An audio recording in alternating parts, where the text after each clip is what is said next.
Stand by. This is Whitetail Brief, tactical deer hunting insights in 20 minutes or less. What's up, everyone? I'm your host, Aaron Hepler. Let's cut the fluff, hit the tactics, and get you closer to your next whitetail. All right. Welcome back to this year's first edition of Whitetail Brief. I'm here with the man himself, Howie Miller. What's up, buddy? Yo, how's it going?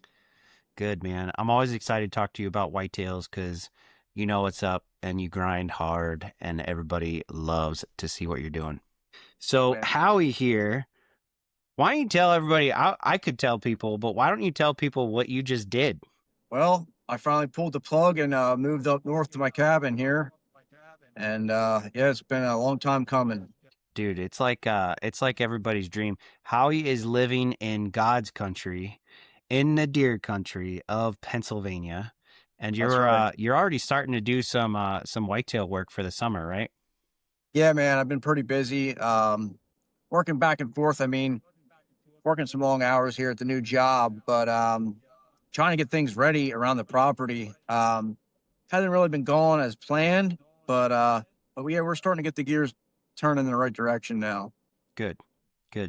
So I'm not gonna lie, like I don't know a whole lot about food plots and planting and what you need to do to be successful with that.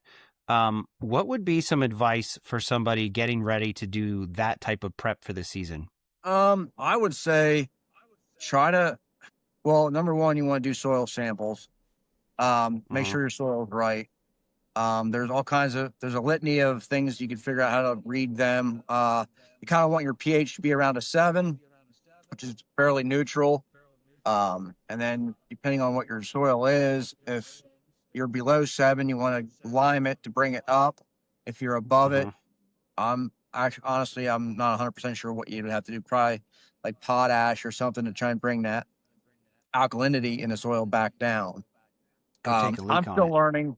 I'm learning a lot, but the big thing is you kind of want to have a vision of like where you're going to go with it, because it can be overwhelming. And if you're not properly planning for that, you could get yourself kind of jammed up, or you could kind of get stumped, if that makes any sense. Because like when I first started, I didn't really think ahead. I just was like, I want to throw a food plot here. And I realized real quick that I didn't have like some of the tools that I needed to get it going. Yeah. Is there a lot that goes into strategy with where you're going to put that food plot and if it will work for your property for a hunting situation? I mean, yeah, you want to, I mean, my mind has kind of switched different over the years. Like you always see on TV, everybody's hunting over the food plot. I think most of us fall in a category where we don't have big properties. So I think you want to try and set where hopefully your property sets up that you could be hunting off of that food plot and catching those deer in transition, and not necessarily, it's nice to hunt the edge. You can see them. I mean, it's so rewarding when you do all that work and then you see the deer come out and do what they're supposed to in that food plot. But, like in the morning, they're going to probably be out there. I mean, you could run trail cameras and stuff to kind of see like what time they're hitting it. But, you're not going to get a quantity of hunts out of it. You might only get a few hunts because then deer start catching on to what's going on. Right. Because then in the evening, if you don't shoot your buck, or, maybe you just want to shoot some does, like you might want to just shoot deer. Like everybody thinks, oh, I'll shoot this big buck off a food plot. But I mean, hey, you do the work. It's nice to be able to go out and have a spot just to get some meat in the freezer and shoot a doe. But if one doesn't come in, then you might bump them deer getting off, or, bump them deer off the food plot getting out at night. So some things to think about. Like if you have like an acre plot, you might want to break it up into like 2 different varieties of, like, I like clover. It doesn't need the perfect soil, and it's fairly easy to grow, and it keeps coming back, and it can withstand some of that browsing pressure. It's nice to have a big food plot because then you have a lot of feed, but then when you're trying to bow hunt over it to get them in the bow range, it makes it difficult. On the side of that is if you have a small food plot, the deer could come in there and clean you out before it's even seasoned. So then you might want to like fence it or something like that. Because I've had that happen. I'm like, oh shit, deer came in here and cleaned me out, and I didn't even get to hunt over Yeah. it. You know, Yeah. so Yeah. there's a lot that goes into it that I think you just got to get started, because you won't be able to see everything. You won't be able to see everything until you kind of like really start getting into it. Dead on Display Euro mounting system, by far the best Euro mounting hanger on the market. I have all my mounts on them, including an elk skull, and it holds that thing to the wall solid. I do also like the angle bracket for the whitetails. It gives them a real nice look, and it helps preserve one of your memories for a lifetime. So check them out, deadondisplay.com. You can find them on Instagram as well. So if you are somebody that's been let's say you're 3 to 5 years into managing property and kind of doing the food plot thing, what would be your suggestion for somebody that already has something established, but they just can't figure out a way to either keep deer on their property or, like I said, a way to hunt? What would be your top 3 suggestions for something like that? If you're that far into it, you probably have to do something. You're just gonna have to do something different. Either it's kind of hard. Like either only hunt the evenings, so you're not bumping deer off of it. Try to hunt it less. Mhm. I know you're dying to get out there and hunt it, but you're going to want to just wait till a really good, like make sure all the conditions are right. Like a cold front, Yeah. the right wind, make sure all that stuff's lining up, and you want to try and go in and hit while that iron's hot. Number 3, like, I mean, you want to be rotating your stuff, just and constantly checking your soil. You might want to go out, maybe lime, like if you're bow hunting it, maybe Mhm. lime like the area within bow range, so that Yeah. soil becomes a little better, and those deer will pick up on that, and they'll maybe come into the like your bow range area there. Um, Yeah. Other than that, it's kind of hard because every property is so, unique in its own sense. So yeah, I mean, I think that would be my 3. So you have your own little hidey hole up there, but your time is mostly spent in the public. Is that because well, I already know that you love to hunt public land, so it's kind of a weird question, but do you hunt public land more to keep yourself off of that until the right time, maybe a buck that you've liked shows up and now you're going to hunt your property? Is that why you hunt public land, or do you just love to manage and love to hunt different things? It's a little bit of everything. I like to do it all, and I know I can't, but I try like hell to do it all. It's kind of like I say my retirement plan, and it's like if something were to happen to my legs and I can't get out in the big woods and hike the mountains, I'm setting my property up over these next couple of years that's my fallback option, and I like doing it. Like I Yeah. like the ground, I like smelling the dirt, getting dirty. Plus my dad hunts it, and I have a buddy that hunts it, so I mean it's getting hunted. But it's just kind of cool to like have that for my dad and my buddy or whatever, and then I can kind of have the best of both worlds. I can go out in the Yeah. big woods, or I can come back and you know I just like to like for me, yeah, I like to shoot a big buck off of it, but I like to have a property. I'm getting my butt kicked out here in the public land. I want to go back here, maybe just get a doe, put meat in the freezer, and you know what I mean. Just like just kind of Yeah. have a little bit of everything. Yeah. So, Howie, based on what you're seeing in that northern tier of Pennsylvania, what is your prediction for what the fall might look like? Are we going to be in some kind of a drought? Is it going to be good as far as greenery goes in the beginning for the deer? And are you seeing a lot of fawns, that kind of thing? Yeah, actually, I went for a run last night, and I ran out here to the end of my road, and unfortunately, on my way back, fawn had gotten hit. But I'm seeing a lot of does with a lot of deer. I think this year's going to be phenomenal for deer. But one thing that kind of worries me is the acorn crop, because we had some late frosts come in. Yeah. Now I just did a hike on Saturday morning, and I found a couple like storm blew some limbs down there, some acorn buds.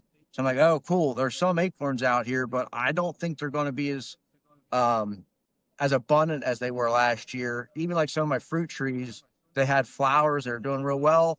Frost came in and knocked them back. We're getting rain.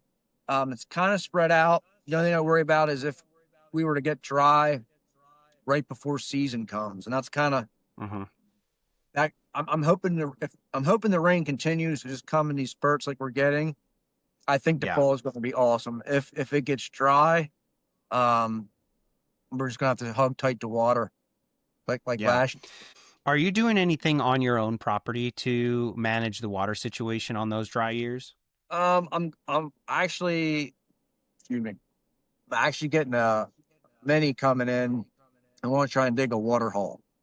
Cool. I have some water holes that are already established on the property, and there is a bunch of water around now. Some of the creeks, they kind of dry up.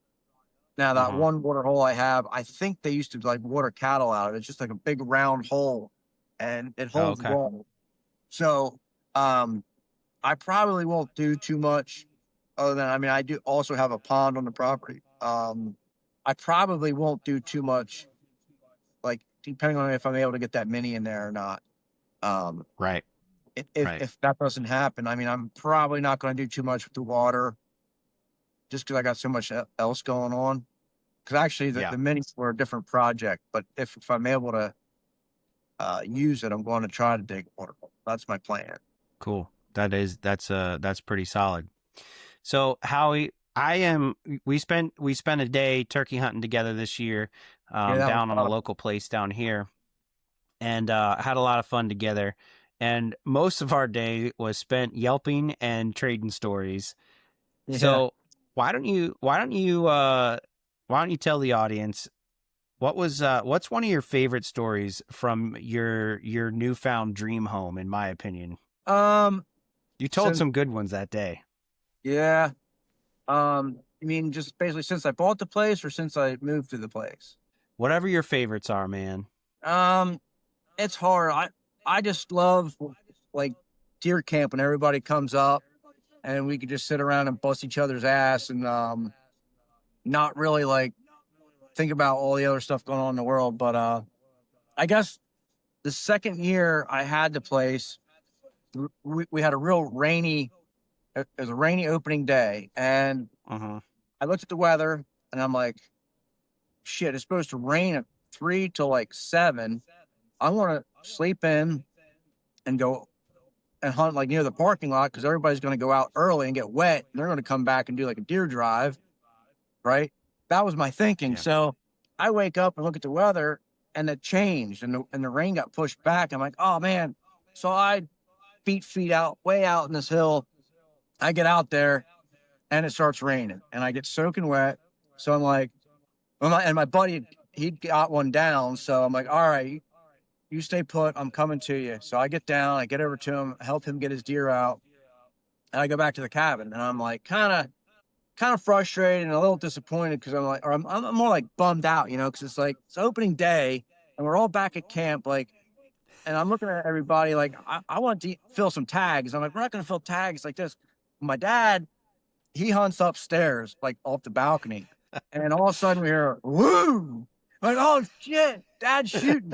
So like, I got this thin hallway, and you got to go down and make a right and go up the steps. So we're all running to see what he's shooting at, and we're like bumping shoulders because we're like trying to get up there together, like in this cattle chute, and we're like giggling, woo, that's not good. And it was funny because the tradition, everybody shoots the rifle before opening day, right? Yeah. My dad wanted to shoot. I'm like, no, we had all year to shoot. You're not shooting your damn gun. You should have had that already done. So my buddy beats me to the door. He opens it up. My dad's shooting a Remington pump, and he has it. The pump's back, and he's got his sleeve stuck in the pump, and he's out there like fighting this thing. Slams the bolt or the pump shut. I see him, boom, and I'm like, what the hell's going on? And he looks at me. He's all mad. He's like, that's what you get. I'm like, what do you mean? I'm like, no, let me shoot my gun. Right? And we're laughing and we're looking out in the field. I'm like, we didn't look for blood yet. Like, don't, you can't accuse me of anything. And so we're, and we're all laughing about everything. And so we go down and walk out. If we find blood, find his buck. And I don't even remember. It was like a basket rack 8-point or something. But my dad, he gets real wound up like fast. Yeah. And but yeah, so we always talk about that, like the balcony buck, And so I mean that we'll probably never forget that one, but that was that'll probably be one of them for sure. Oh man, I love that story. I think that is one of the ones you told, and every time you tell it, the animation is just it's spot on because we talked about how our dads are kind of similar in that aspect. Yeah, that's right. Yeah. Man, I love hearing stories like that. But deer hunting stories are the best. I mean, they're like borderline pretty close to fishing stories, where the fish is this big and stuff, but yeah. Every time you miss a buck or see a buck, it's always the biggest buck you would have killed or something, But I love it, man. Yeah, I can't wait to get up there and see what you've got going on. I plan to come up and see you this fall. Maybe this summer. I'll come up and help you dig a hole or something. But I'm pumped for you, buddy. Man. Come on up. Yeah. Thank you. Cool. Yeah. Well, this has been Whitetail Brief. We talked about food plots. We talked about Howie's expectations for the coming fall and what he's got going on this summer. Howie is going to be a recurring guest. You'll hear him quite often on the Whitetail Brief. So tune in. Thanks again. Again, in July, August, these are going to be every other week. And then after that, September through January, you can expect a Whitetail Brief every week. So thanks for coming on, dude. Appreciate it. Yeah, man. Thanks for having me.